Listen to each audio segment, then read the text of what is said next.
The chaplains in your wards and stakes can be a huge help to you. Consider them an asset. They are trained in so many things that perhaps you haven't been trained in that they could help with. So for instance, a chaplain can marry anyone, where a bishop can only marry, officiate in the wedding of someone in their, where one of them at least is in their ward. Same with the stake president. But someone will come to them, it's the friend, it's somebody they know, it's a family member. No, they're not in the stake, but we love this bishop. But he can say, but there's a chaplain in our ward, and they would be able to do that. Would you like to meet them and see if that would work out? So he has someone he can refer to, but that would be a help, I would believe. Yeah. To a bishop. Same with a memorial service. Perhaps there's someone in the ward, he's going to be out of town. It's going to be at the mortuary, but he has a chaplain who's probably done this 20 times. So they could help with that. They could facilitate it. They could lead it.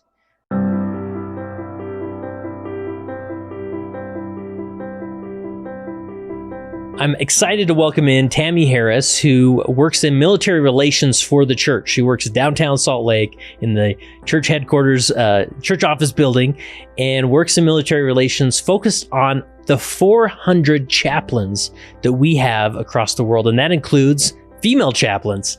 As you know, there's actually been a long history of female chaplains in the church, which she talks about, her being one of the first female chaplains in the church, and now we have military female chaplains, and we just dive into the history of Latter-day Saint chaplains, their roles, how they can be an asset to local leaders, and just the many dynamics and ways that the church encourages and services those chaplains who are doing such a remarkable work. Listen to the stories in this interview that she shares that are so inspiring, of ministering one-on-one through as a chaplain. And what can leaders learn, like bishops, Relief Society presidents, to really connect with individuals? What can we learn from chaplains? And you'll benefit from the story and maybe weep a little bit as she tells some such inspiring stories. So here is my interview with Tammy Harris. All right, Tammy, you've made it to the Leading Saints podcast. You said this is one of few podcasts you actually listen to. I do. I just don't have time. I mean, it's true. And I'm not one of those people that walk and listen along the way, because I've known of someone who was hit by a car and killed because they were listening and not paying attention. Please podcast responsibly, folks. All right. So anyway, that's in the back of my mind. So I do it while I'm doing chores. Yeah. Or at least take one earbud out if you're walking so you can hear the traffic. Wow. Wow. And so you work for the church. Right. What's your official title for the church? Chaplain Services Manager. Chaplain Services Manager. And this is one, like, I don't think most lay members realize there's this machine behind the scenes, especially with chaplains or military relations. Is there like an umbrella department it's in? So it's military relations, and chaplain services is the division. Okay. And it's under the umbrella of the priest and family department. Gotcha. So what in those military relations, what are some other roles or departments going on? So there's a military relations manager. And so he takes care of and is responsible for like the lay leaders and installations where there's not a chaplain, and helps vet them and get them set up and ready to serve. And then also veterans, helping provide for their needs upon return. And then military families as well. So we overlap because obviously they're military chaplains. That's my lane. He's military. That's his lane. Uh-huh. So there's overlap with what we do. So in military relations, how many employees are there, would you say? Employees? Yeah, like that are... So we have 6 employees, and then we have an army of incredible volunteers. Yeah. Awesome. We have 2 interns, so they're part-time. And then like 30 service missionaries, some full-time missionaries. And then throughout the world, we have military relations missionaries on installations. Wow. Wow. And where's a good starting point as far as putting this all in the context? Like, once you realize it's the military relations, it's obvious. Of course, the church would have a military relations department or focus. But was there a starting point of it, or do most churches have this type of dynamic happening? Or they have endorsers that endorse military personnel. People to become chaplains, and which would then include your staff officer, your military personnel. But as for military relations committees or departments or chaplains, like I don't know. I've not heard of that either.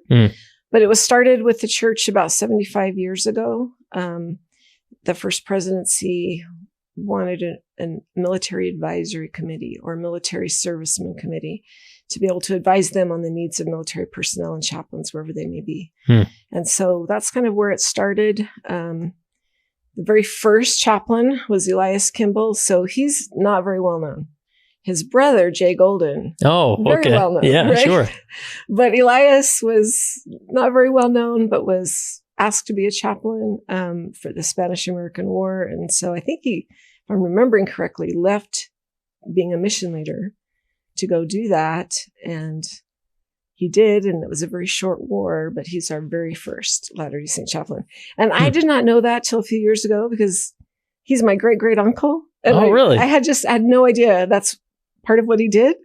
And my focus had been more on Jay Golden Kimball because he's just so fun. Yeah. Right? Yeah. And I had some personal family history with him and letters to my grandma and things like that. So anyway, so he's the very first, not very well known. The three that are considered the first by most people, see, I wrote down their names so I made sure I would get it right. So B.H. Roberts, Calvin Smith, who's Joseph F. Smith's son, Actually, I think it's Joseph.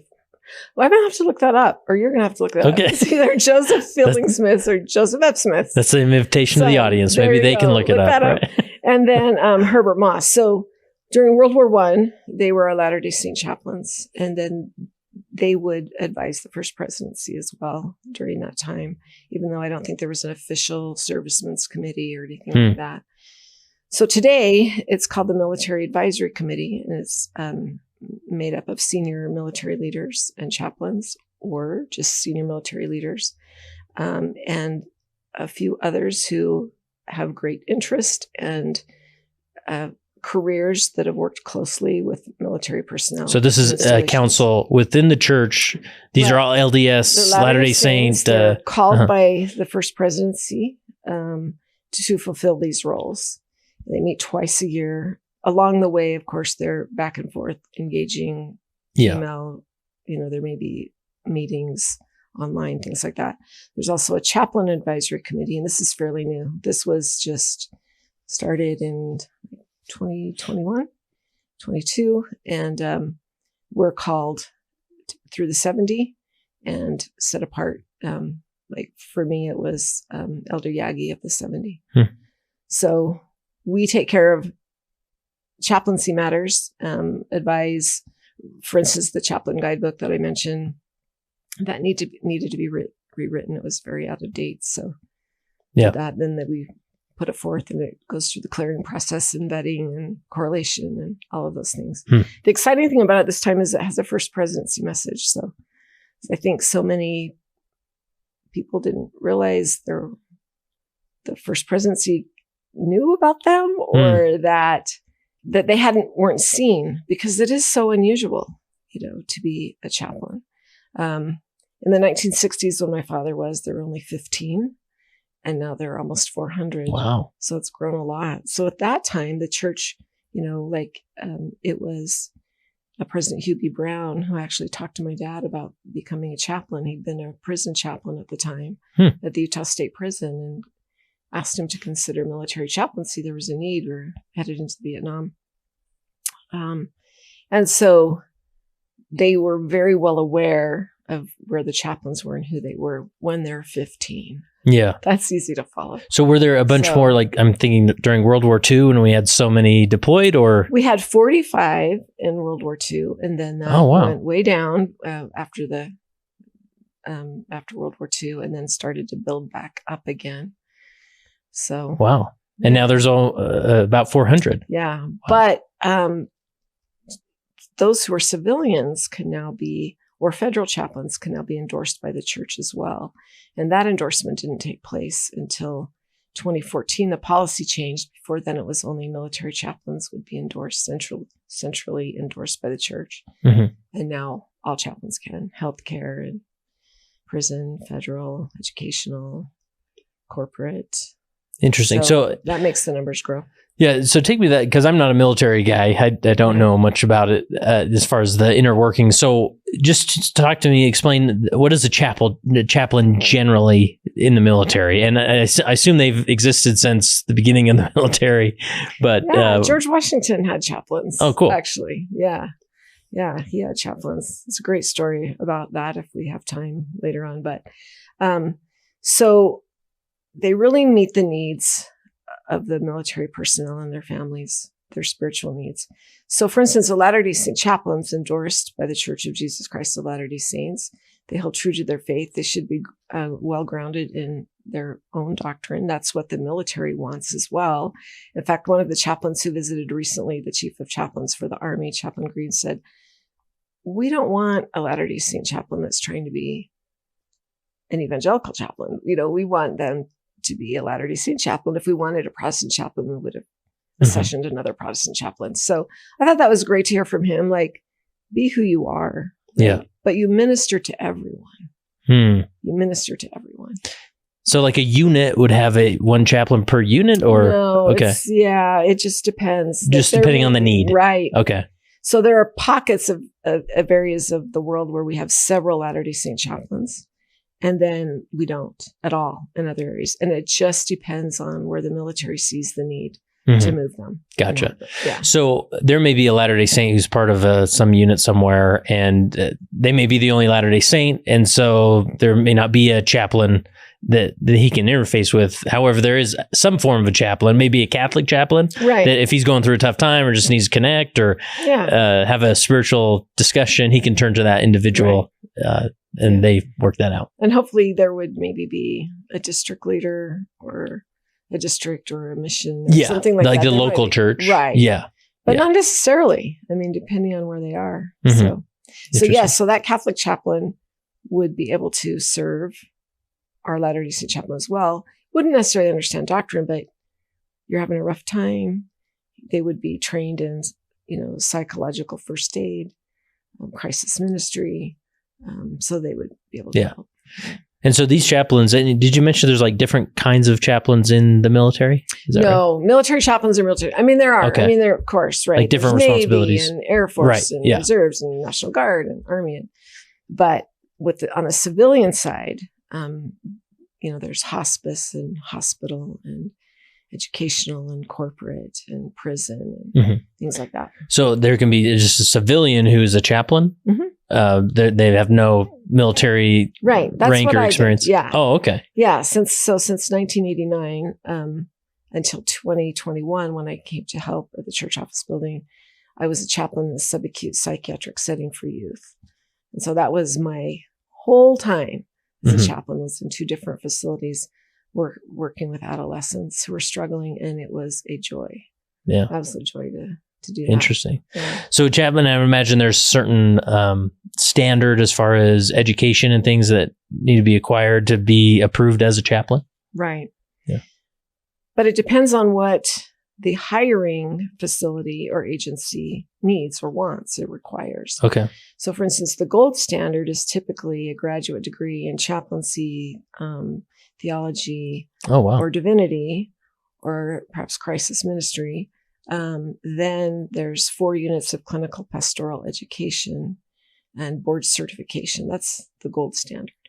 But along the way, some facilities are like, actually, we just need someone that has the clinical pastoral education, or we need someone trained in crisis ministry, or you clear them as the endorser and we will train them on what we need them to do for the facility.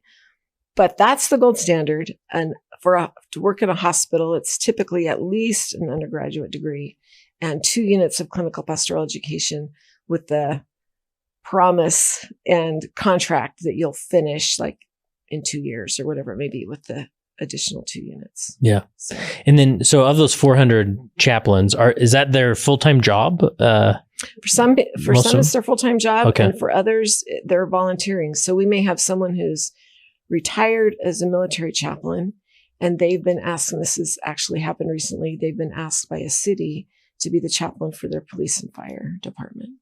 And so they're actually ministering to the police and the fire, and then maybe at the scene whatever it may be at times. Mhm. So that's, volunteer, but he has a lot of training because of his military background. Gotcha. And, yeah. Yeah. And every chaplain has to be endorsed by like an official religion. Is that? Military chaplains, yes. Everyone else, it depends. Okay. They typically like to see that. So healthcare chaplains this is why they like to see it, because then they have confidentiality privileges, right? And there's some legal ramifications there. So if you're just volunteering and because you're a nice person and you want to help out, you don't necessarily have training and you don't necessarily have backing, you're not necessarily endorsed, then who says, yes, they can do this, and therefore, because they're appointed by their church to be able to do XYZ, that they can do XYZ. So it really helps with confidentiality. Yeah. Yeah. Now, a few years ago, it was newsworthy that the church, our church, approved for female chaplains. Is there a story behind that, or yes, sort of? Okay. So that it was a huge story because it was the first time they could become military chaplains. Okay. Yeah. So again, I started in 1989, but I didn't know anybody. And my story was my dad was a chaplain. He'd retired from the military, was at the Utah State Hospital, and had been diagnosed with cancer and given 2 months to live. It had metastasized to his brain before they ever even found it. Wow. And so he he gave up that position, but he was also working at a youth facility, a subacute psychiatric facility, and kept going. And 6 months later, Dad's still alive. We're at the 7-month mark, and he's like, I'm starting to get weak. And so he called me one Saturday and he said, I'm not sure how much longer I can do this. They haven't found anybody else. I've wanted to keep doing it as long as I can, but do you think maybe you could come with me tomorrow and I could introduce you to the youth and the staff and show you where, because it was always to conduct the interfaith worship service and then to meet with kids as needed and provide some pastoral care. So I'm like, sure, Dad, because I'd been a mentor of youth from my youth, and I would always worked in young women or teaching Sunday school to the youth. And I'd gone to Catholic Vacation Bible School growing up and Protestant Youth at the Chapel and non-denominational services.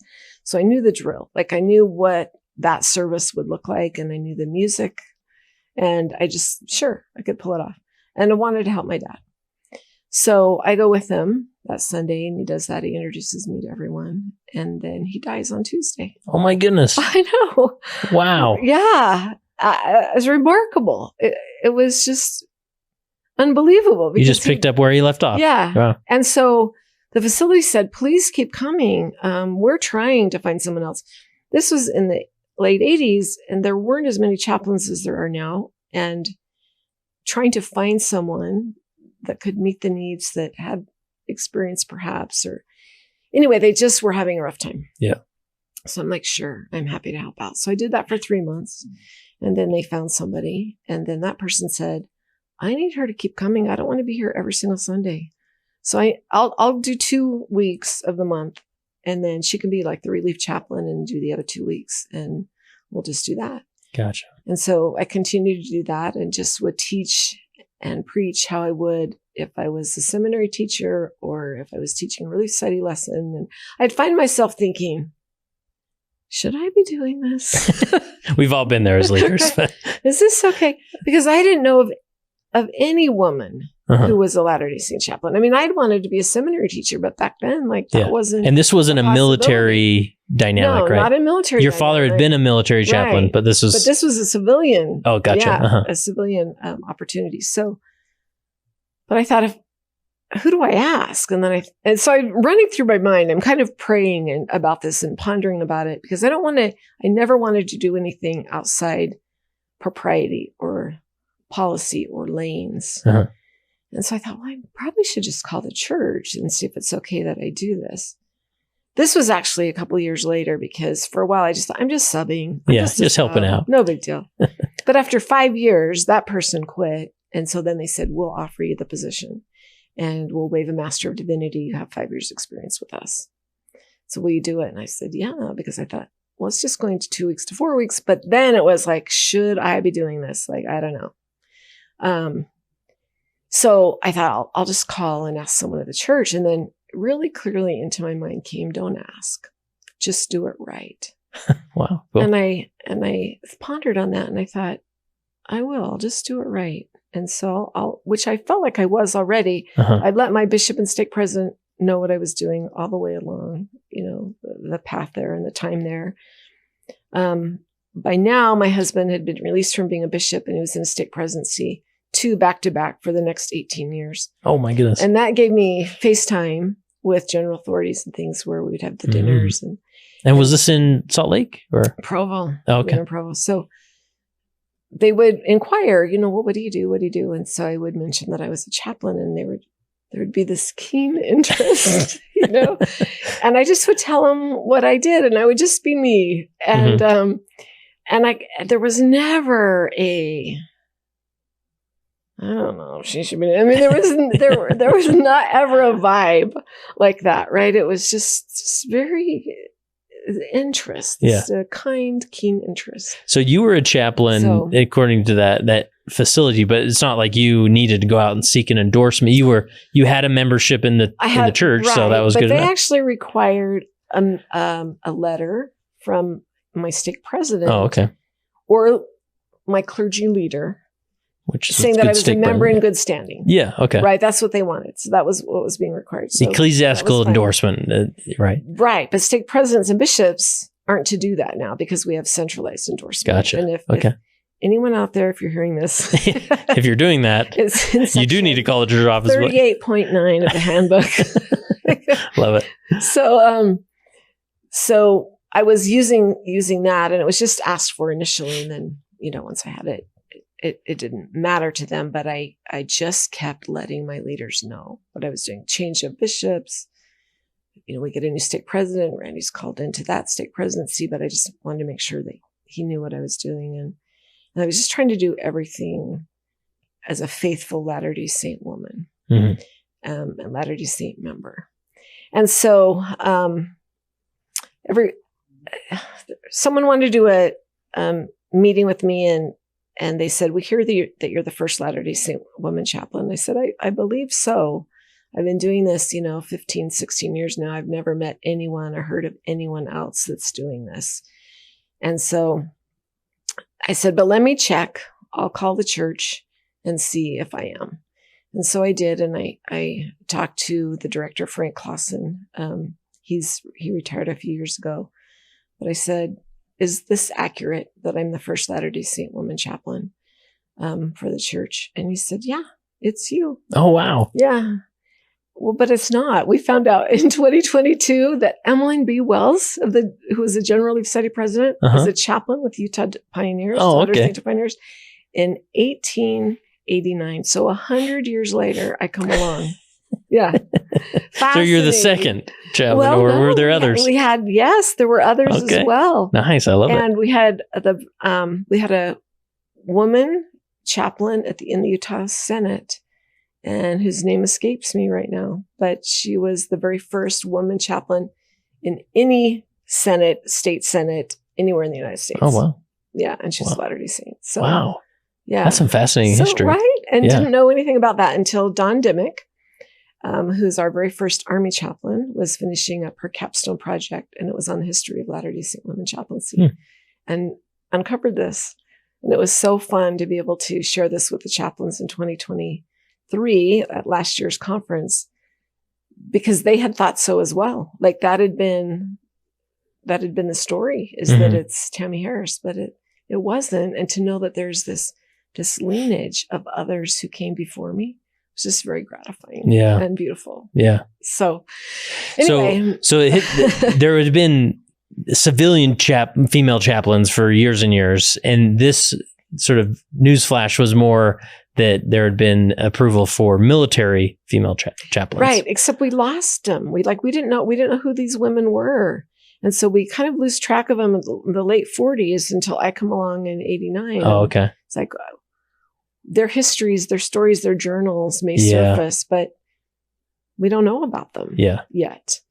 So that's why I think it's just Tammy Harris. It's me.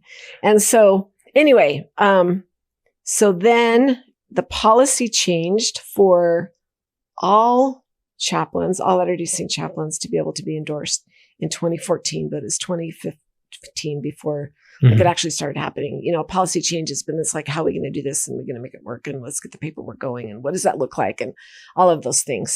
So from inside the church office building, and was that a big thing? I mean, was it something that needed to come from the first presidency, or was it more of like, let's just formalize this? And it had to go through, all of the steps, but it was never announced, which was very shocking to me. And remember years ago, they did the I Am a Mormon blog. Oh, yeah. So my husband he said, you really need to do that. And he kept pushing me on. I thought, okay, I'll do it. And so I did. And that was the same year that, in fact, I had just had the call in a phone call that this policy had changed. And so it was pretty exciting. And I thought they're going to announce it probably in October at the conference, not the general conference, but the annual chaplain conference. Annual chaplain training seminar. Okay. This is what we call it now. So anyway, I thought, okay, maybe I'll do it. And so I did. And again, I mentioned that I was the first Latter-day Saint woman chaplain because that's what I'd been told. And it went viral. Oh, no. That story went crazy. It was picked up. It was picked up everywhere. I mean, it hit the I'm a Mormon blog, and then it was picked up everywhere. Yeah. So that was big back then. But it was the military chaplaincy for women was just huge. Yeah. In 2021, that policy changed. So that was 2021. Oh, okay, nice. But we didn't necessarily. We had people coming down the pike for that, but not necessarily ready to be accessioned. Nice. So very Jenna was first. Dawn for Air Force. Dawn Dimick first for Army. Sierra Larson will be first for reserves. I've interviewed Sierra. We have people that are in BYU program right now that are ready for Navy. Like it's a thing now. Rolling. Yeah, that's cool. The stone is rolling. Yeah, that's awesome. It's such a blessing to be a part of this. Cool. Yeah. So what would you say, like, what is the day-to-day type of things that you're dealing with chaplains, or how, like, what is the church providing chaplains and working with? I mean, so every year we have an annual chaplain training seminar, and it's huge. To pull that off, it takes 6 months of planning. Is it here in Salt Lake? Or? It's in Salt Lake. It's the conference center. It's the church office building. It's the Relief Society building. Oh, wow. This year we're doing everything in the conference center. So we use the little theater, and then there's many areas in the conference center for breakout sessions and leadership training. You would never know that. Yeah. Because you just see the big area, right? Yeah. But, so it's all going to be there this year because does everybody fly in? All the chaplains, or chaplains fly in, drive in. For those who can't, it's a requirement of endorsement really for all of the chaplains, but we're able to provide some of the sessions virtually so that they can watch those. And then they'll be up for about a week, and then after that they can get the transcripts. But for our military chaplains especially, it seems to be not only tradition, but really needed. I can't imagine not going myself and just trying to watch it. There's too many distractions. And when you're there and you feel it and you're being taught by senior leaders and fellow chaplains, and you hear stories and you're inspired, it fills my cup. Yeah. Yeah. Wow. Through the rest of the year. Yeah. It's really great. Wow. And so that's you're always sort of planning for the next one. That. But then we have also like online conference calls, trainings, things like that we do. We're trying to do more of those. I would like to see those. So I'm into like my 17th month of this position. And so want to put together additional trainings that maybe this might be specifically for our public safety chaplains, but we can let everybody know. And if they have an interest, then they can come on and be a part of it as well in a Teams meeting or on Zoom, something like that. Wow. And then it's fielding calls, the vetting of chaplains. So someone is, I'm interested in chaplaincy. Can you tell me about it? Taking those calls, having those meetings, or they've reached a point where they're serious. They feel the call from God that this is what they need to do. And that call is vital, that they feel like the Lord has been working in their lives to call them to this. Because when they're, especially speaking of military personnel, when they're deployed and they're far from home and they're in harm's way and they don't have anyone around that is familiar to them, perhaps, they have to know, come what may, this is where God needs them to be. Yeah. Otherwise, when everyone else is freaking out and the chaplain freaks out too, yeah, that's really horrible. Yeah. Like the chaplain just really needs to be the calm and loving presence in situations. And so, yeah, that's really important that they see that call. And the commanders, the chief of chaplains, non-Latter-day Saints, have both said that same thing in the past year to me and to others, of like, just they've got to have that call. And we need more chaplains, they'll say, but we want them to be better prepared. So we try to really prepare them along the way. And a lot of that's got to be their own work as well. Yeah. They've got to be physically prepared, mentally prepared, emotionally prepared, spiritually prepared. So if there could be somebody, male or female, who's maybe coming off a mission and looking for their career, they can say, I'm going to go get a master's degree and be a chaplain at a hospital or as a civilian chaplain and just go do it. And that's a very viable path, right? Yes, but they should start with our office first. Oh, okay. That's good to know. Especially if they just are off a mission and they want to become a military chaplain. So we'll stick with that for a minute. They need more life experience. The sweet spot for a military chaplain is like late 20s, early 30s. So for them to have had some life experience on a mission, but maybe they're not married yet, they don't have a family yet, their parents are still living, they haven't experienced a death, they've never gone to a funeral in their life.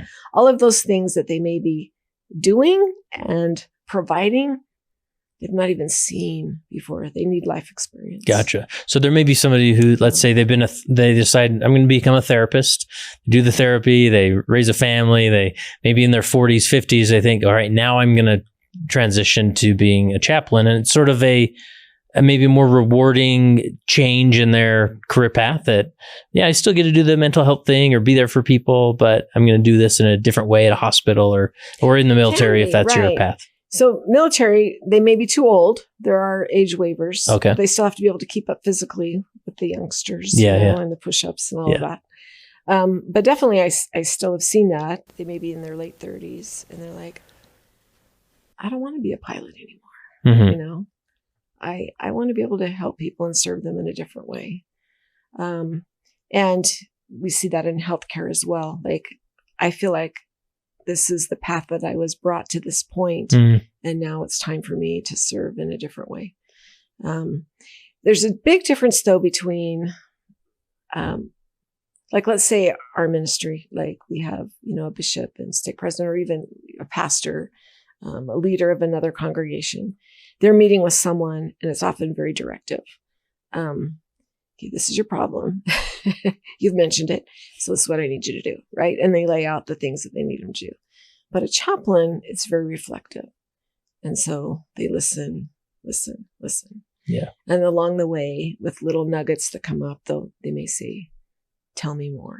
So it's not directive at all. And if they've been directive, if they're coming, for instance, as a pastor, I often teach chaplains before this last 17 months.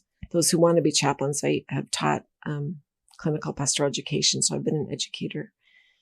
And so if they're coming from a pastoral experience where they've been, the lead pastor for their church, that's so hard for them to not just want to dispense advice and to tell someone next time, by the time I come back, I want you to have read the first 3 books of whatever it may be. And it's the same with our own faith leaders. Sometimes if they've had a lot of they've been the bishop or whatever, the really study president. Yeah. But everybody can learn it. It's just different. Yeah. It's just different. Yeah. So take me there. Like if you're in a room full of bishops, really study presidents, and we have these ministering interviews, or a bishop's got his office and he's meeting with people and they want to have a better pastoral care in their approach to just being that leader. Is there a crash course you could give us on some things to think about? but that's not wrong necessarily for the pastoral role. It's really not. It's just wrong for the chaplain role. Right. So I'm asking, what can we bring from the chaplain role into so those? As a chaplain, when they bring something up, like honestly, those 3 words are gold. Tell me more. Oh yeah. Right. Those are just gold. And I've heard you say them in your podcast thank as you. well. Right. Yeah. They are powerful. Yeah. But also then listening to the Spirit, which I believe they're doing, to know where they need to go with something. Where it may not just be tell me more, but tell me about XYZ. So, for instance, once I had a very dysregulated youth, and I noticed a pattern where she would just fall apart during birthday parties. Slamming, yelling, hurting herself, others, punching. Just very dysregulated. And so like the second or third time this took place, as I'm meeting with her and just listening to the rage, because a chaplain will just sit beside someone and let them rage, you know? But she kind of took a breath. Let's say her name was Susie. Susie, tell me about birthdays when you were growing up. That just came into my mind. Like, I feel like it was just a gift that day from the Spirit to just ask her that, right? And so she kind of stopped and she said, well, and then she went on to tell me that she didn't ever have a birthday party and her birthday was never acknowledged and she never had a cake, a present. Nobody ever sang happy birthday to her. So this was all grief, right? That she was experiencing, and grief and rage often are cousins. Yeah. And so for me to understand that and to listen to her tell of her loss of the things she never had. Sometimes we think of loss as it was taken away, but when you never have it, that can be a loss as well. Yeah. I would imagine, like, in my experience, the temptation is, and this you learn in parenting as well, like, let's put it in the context of a church leader experience where maybe you're at a girls' camp or a youth activity and something happens, some drama, there's a triggering event that kind of sends somebody into, like, they lose that, as you said, that they have a dysregulated moment, right? They have emotion just spilling, they're maybe angry or raging, right? Naturally, we want to, like, put it back together and move on. Like, hey, we're at girls' camp. You can't act like this. You can't yell at me. Hey, you're swearing now. Don't swear, right? We almost want, you get over here. You apologize, right? Like, you want to fix it and make it all go away, well, right? Does it? No, right? And so I've just tried to lean in. And again, sure, these individuals probably need professional counseling, and we'll get to there, right? But in the moment, just to be able to pull that person aside and sit in their rage, tell me more, and one of the most powerful things I say as a bishop that helps so many people is that this bishop's office is so special because you can come in here and you can swear all you want. You can yell if you want, and I'll just sit here and listen to you, right? And for a lot of people, they just need that to process that experience, even though it could sound, really hard to listen to at times, right? Put the music in the hallway. That's right. That's right. No, that's so true. I remember thinking, I don't care how angry they are, even if they're really, really angry at God, they still believe, right? They still believe. If I can work with that, it's someone who's like, that's it, and they close off, and there's no communication with God anymore. So even if it's angry, like, I could work with that, and that would be fine. They would settle down. It was a moment. I'm sure the Lord's looking at them thinking, I know, sweetheart, this is really hard. And you are so upset. And that happened to you, and it wasn't fair. And I just love you. And go ahead and yell. You're going to feel better. Like, I just picture him being that loving father that would be like, I got you. It's okay. Yeah. Because the biggest tragedy is when they have to do that alone. And that's where it can really go negative, right? Yeah. Where they're harming themselves or don't have anybody to really hear them. So just to be that person, I'm just going to create this space. Like, sure. Like, let's hear it. Tell me more. Right. Yeah. Yeah. So when she told me all that, and I could say, guess what? Here, everybody gets a birthday party, and you're going to get pizza too, and ice cream and cake and a present.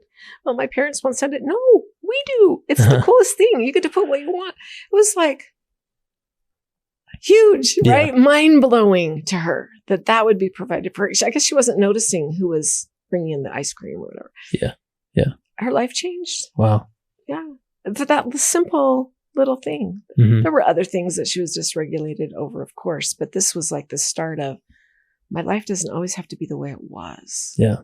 Yeah. And that again, that chaplain could be that person in the moment who suddenly that person has a positive experience where like, I trust them a little bit more.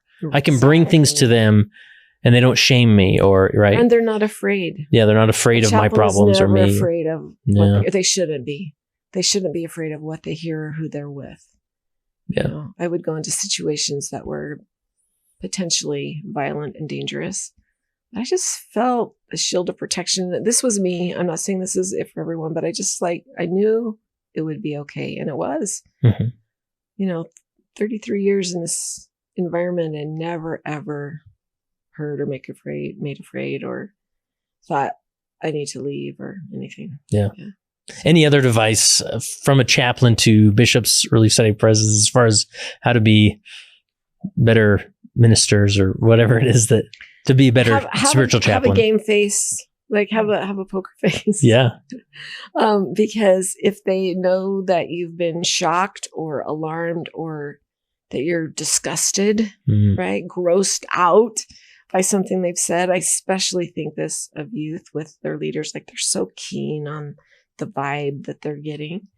And if it's just if you're just nodding and listening, no matter how ugly it is, even though you're I'm going to have to do some therapy on my own yeah. to get through what I just heard. Right. Uh-huh.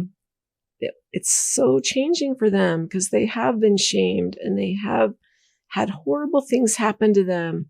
But once they can tell someone about it, it starts to release the pressure and hold that horrible experience has had on them. Mm-hmm. And they mean to tell it over and over. And that can be really helpful. But you may not ever want to hear it again. But you can. And if you do, it's so helpful to them and can be so healing. Yeah. But then also telling them, I want you to write it out.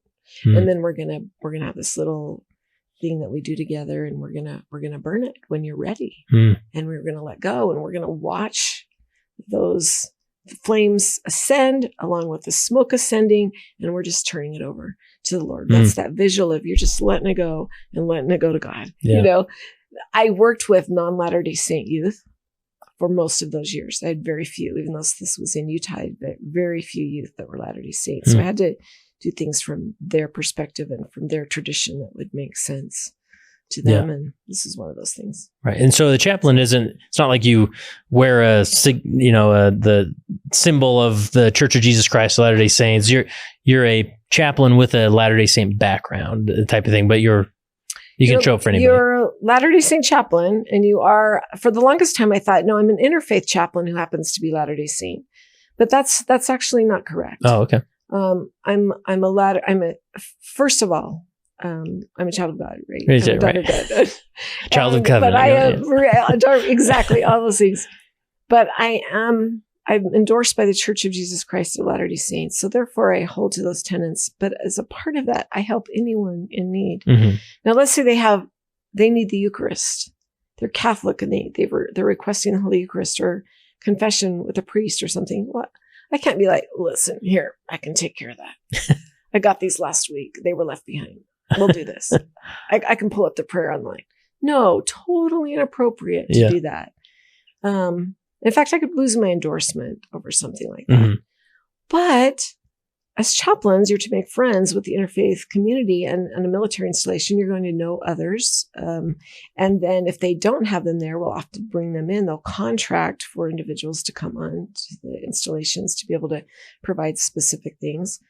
Well, with me, it was no different. I had volunteers, clergy volunteers that would come in to provide, for instance, 2 times a month, the Eucharist. And wonderful, wonderful women, dear friends to this day, who would provide that. Eucharistic ministers who would do that. I would occasionally be able to have a priest come on that they would be able to hear confession. If they wanted an evangelical service, then I had a friend who I could, it's just different things like that. Yeah, you have a network of resources. Right. Yeah. Rabbi Benny Zippel, I worked with him for decades with bringing Jewish services and opportunities and celebrations to the youth.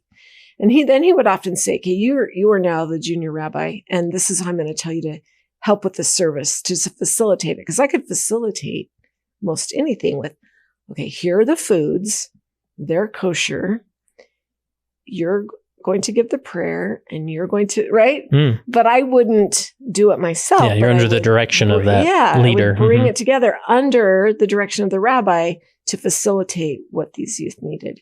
And there would have to be variations on things as well, because certain facilities you can't have certain things like fire, for instance. So candles and stuff often weren't allowed. Sometimes they were, just kind of depended, but that's okay. We could make allowances and do things different with electric candles or whatever it may be. But I was providing opportunities, and I was providing the space and the food and things like that, but others were leading. Yeah. What would you say, like, what do just everyday lay leaders in the church need to understand about chaplain services? Because it seems like, oh, that's cool, that's happening. Doesn't really impact me. I'm not a military guy. This isn't a military ward or anything. Anything that you would want that general body of leaders to understand? The chaplains in your wards and stakes can be a huge help to you. Like, they consider them an asset. They are trained in so many things that perhaps you haven't been trained in that they could help with. So, for instance, a chaplain can marry anyone, where a bishop can only officiate in the wedding of someone in there, where one of them at least is in their ward. Same with the stake president. But someone will come to them, it's the friend, it's somebody they know, it's a family member. No, they're not in the stake, but we love this bishop. But he can say, but there's a chaplain in our ward, and they would be able to do that. Would you like to meet them and see if that would work out? So he has someone he can refer to, because he may not know anyone else. They may not want to go to anyone else or the other person's, but whatever the parameters are about why they're making a decision to go with who they're going with, right? But that would be a help, I would believe, to a bishop. Same with a memorial service. Perhaps there's someone in the ward nobody really knows. He's going to be out of town. It's going to be at the mortuary. I mean, whatever it may be. But he has a chaplain who's probably done this 20 times. So they could help with that. They could facilitate it. They could lead it. Death notifications. That doesn't happen very often, I would think, with the bishop, but it could. There could be a situation where he's got to go tell grandma, who could go with him. Well, that would be a chaplain, So they have a lot of experience. So here's the cool thing. Chaplains are now going into CEDAW, so the Church Directory of Leaders. Oh, cool. So they'll be able to know, here they are. So you can look at any bishop, or they could go into CEDAW and look them up. And they're not there yet. Okay. They're being inputted as we speak, and I don't know how long that's going to take to do. But soon. It's been approved and it's happening. That was mentioned by an Area 70 in the UK who said, it would be so helpful is that if I could have chaplains in CEDAW and I could look to see if there was an emergency, and I'm just thinking in my mind, the events that are coming before the second coming of our Savior, right? Those unfolding things that will take place. If somebody in Area 70 or someone could look and go, oh, here's where my chaplains are. They're close to the situation, the train derailment or the typhoon or, whatever it may be. Perhaps they can help if they've not been affected themselves. So that was Elder Schwartz in the UK, and that was a year ago. And the permissions along the way have come, and so they're being noted now. So I thought it was a brilliant idea. Why hadn't we thought of it before? I remember as a bishop, I was actually there. That was in this moment where I was with somebody who was extremely suicidal. And I'm this 29-year-old young bishop. I'm like, what do I do with somebody like that? And so I knew I couldn't leave them alone, right? So I remember this random therapist that I had talked to once, and I called her up and I'm like, there's a situation. What do I do? And she says, take him to the emergency room. And I'm like, oh, you can do that? Okay. I'll put him in my car and take him. Because how would you know? How would I know? But if I had on speed dial a chaplain who just in these tense situations, or hey, I just met with this person and here's the situation, like what advice would you give for that type of thing? And of course, we have the legal line and those things. I want to make sure that all that's in line. But just for someone to reach out to and say, how do you handle these situations? Like, what should I know or understand? That would be really valuable. Yeah, I think they're just a great resource. Yeah. I don't know that they're going to be called upon a lot at all, but just to know, there's something about just knowing you've got an extra helper in case, right? Yeah. I think that would be. So going back to the female chaplains, are there any unique things about our Latter-day Saint female chaplains? So can female chaplains facilitate weddings and things? Oh, wow. Yeah. That's cool. Yeah. It's even in the handbook. Wow. Well, actually, I don't know that it's in the handbook. It's in the guidebook, the chaplain guidebook. And that is being updated. There's some updates that it will be taking place in the handbook. I don't know that it says, I think it just says chaplains. And so that, in my mind, means male and female, which is the case. But I don't know if someone reading it would recognize that that's the case, right? I know because this is my job, but. So even in like a LDS chapel, they could facilitate the wedding? Wow. Yeah. Wow. And the funeral as well? They could? Funerals. If it's at the mortuary, not maybe in the chapel. Yeah, because typically there's someone that's presiding there for that. And so, I mean, I've still seen it done. I saw that done recently where there was the stake president was presiding, but the family had asked someone, they weren't a chaplain, actually. I don't know who they were, but they were asking someone else to lead and conduct the funeral, and they did, and it worked out fine. Yeah. So awesome. And of course, check your handbooks, and let's not get Tammy in trouble. Exactly. She worked for the church, but anyways, do the due diligence there. So, but I conducted a memorial. Well, actually, it was a funeral, and it was outside. They had one point, perhaps in their youth, been Latter-day Saints, but they weren't, and they didn't want anything other than this outside under a canopy, simple funeral. Yeah. With a few words said and a few scriptures and some music. And the chaplain who would typically do that was gone and called and said, "Can you please cover that for me?" And I did, and it was fine, and it was simple. I can't see that taking place in a Latter-day Saint building. Again, I don't know what the situation was because there would be then a bishop of that ward. Sort of becomes an official church meeting, right? Yeah. But then I've seen it from there at the graveside service. They may conduct that. Like, let's say, it's a family member, and they may conduct that, and then they would turn it over to whoever for the dedication of the grave. Yeah. So. Yeah. Fascinating stuff. Any other point, principle, concept that you want to make sure I don't skip over, or do we do a good job? Yeah. We just didn't get to tell enough stories. But well, do you have any good stories? Well, Elder Hugh B. Brown once said, no matter what your past has been, I have a spotless future. And I used to use that with youth all the time. And I think it's so. No matter what your past has been, you have a spotless future. A spotless future. I love that. And so every single Sunday when I would preach, I preached every single Sunday for over 30 years. At least one interfaith worship service, and sometimes two, to these youth who didn't have to come, but they did.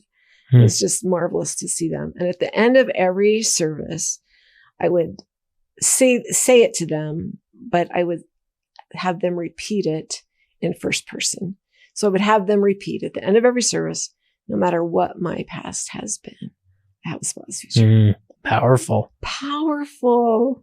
Yeah. That's beautiful.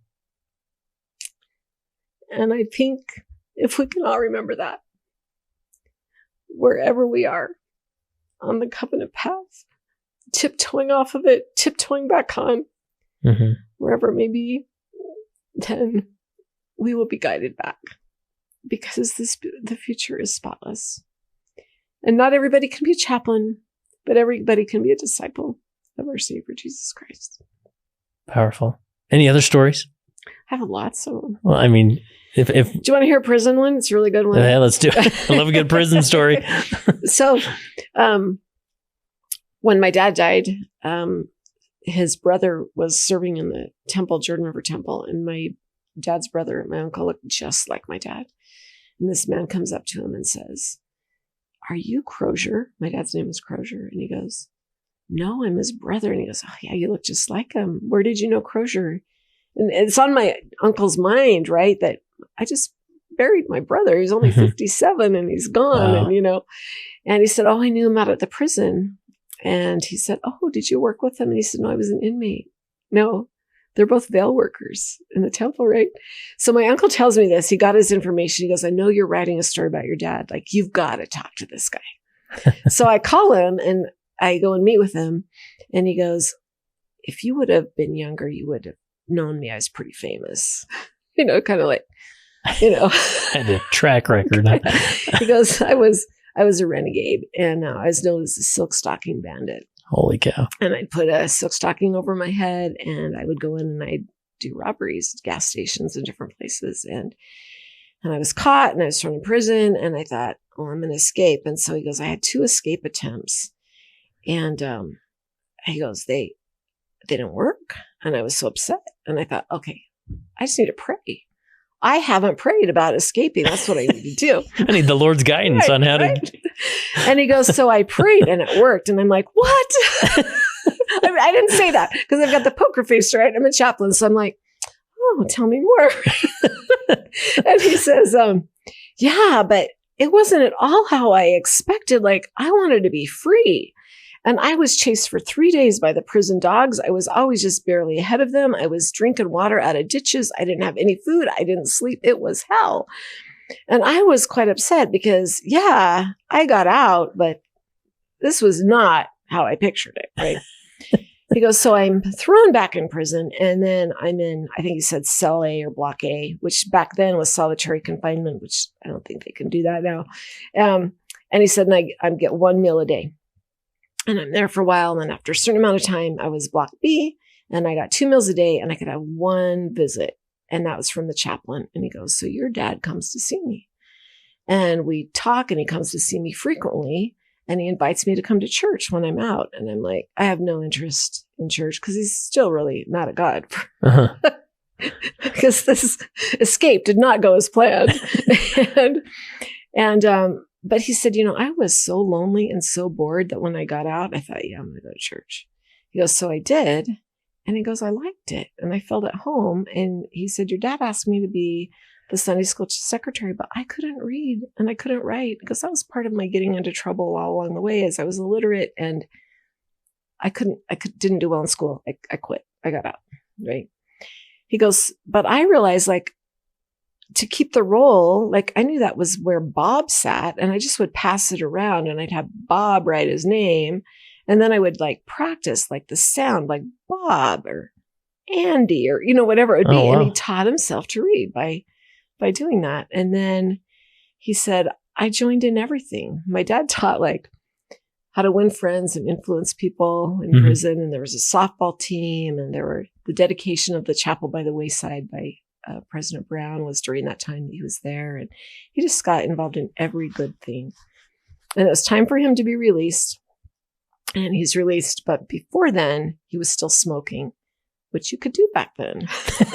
But in the prisons, you could smoke. So he said, so someone says to me, you're a hypocrite. And that really made him mad. And he thought, I am not. But he threw his cigarettes down and threw his lighter down. And he goes, I never smoked again because I realized he was right. I could hardly wait to get to church. And then I could hardly wait to get out to get my smokes. So I was a hypocrite. Well, he's freed. And my dad had let the eminent gleaners know, the YSA of back in that time, that he was coming. And so that they could make plans and invite him and welcome him and enjoy his company because he had changed. He was different, right? Yeah. His past was behind him and he had a spotless future. He got a job with the school district as a custodian, did well, married, had to wait till he was through with probation and all of that and was sealed in the temple. And sons went on missions and he was an elders quorum president. And at the time that my uncle met him, he was a veil worker. Wow. So, right? Isn't that such a Who's great writing story? the book about chaplain stories? Does that book exist? No, but it needs to because I Tammy. have so many stories like this and I think about it all the time. And I've been asked several times, you've got to write a book of these stories. I just don't have that moment yet. Yeah. But I do keep a journal. So. Awesome. So Awesome. so this young man said to me, he was old by this time. He said, I found out that my prayer was answered. Hmm. I was free from the addiction of tobacco. Yeah. And I was free from the walls that kept me in. Mm-hmm. And I was free from my sins. It just looked different. My escape looked different. But if I hadn't escaped, I wouldn't have been able to make those changes, because that confinement that was so horrible allowed me to then change my life for the better through the Lord. So good. Yeah. So good, Tammy. This is awesome. Good. Well, I've had a few other, church employees on the podcast as of late, and I always love helping the world get to know you people, because as I've had opportunity to walk around the church office building, I'm just always so impressed by the individuals who are behind the scenes doing the work and wanting to make a difference, and they just feel part of the greater church and their efforts. It's just it's really inspiring to see you and your fellow colleagues work so hard. So keep up the good work. We're praying for you out here. And last question I have for you is, as you reflect on your time as a leader, as a chaplain, how has being a leader helped you become a better follower of Jesus Christ? I think it's helped me to become humble and to surrender. The Lord places us, Elder Maxwell talked about this, that he places us in human orbits. That's certainly the same God that placed the star millennia before it was needed to announce the birth of the babe in Bethlehem would certainly pay that much attention or more. This is very loosely quoted, to where he places us. And if we follow the Savior and notice where he places us and people that we need to minister to, and that can be there for us as well when we are needing a boost or whatever it may be, like, that is humbling and it's beautiful. And as we acknowledge the Savior in everything that we do, I just think that helps us in everything. Like, I can't imagine my life without the Savior, Jesus Christ. Like, I owe him everything. So grateful for him in my life.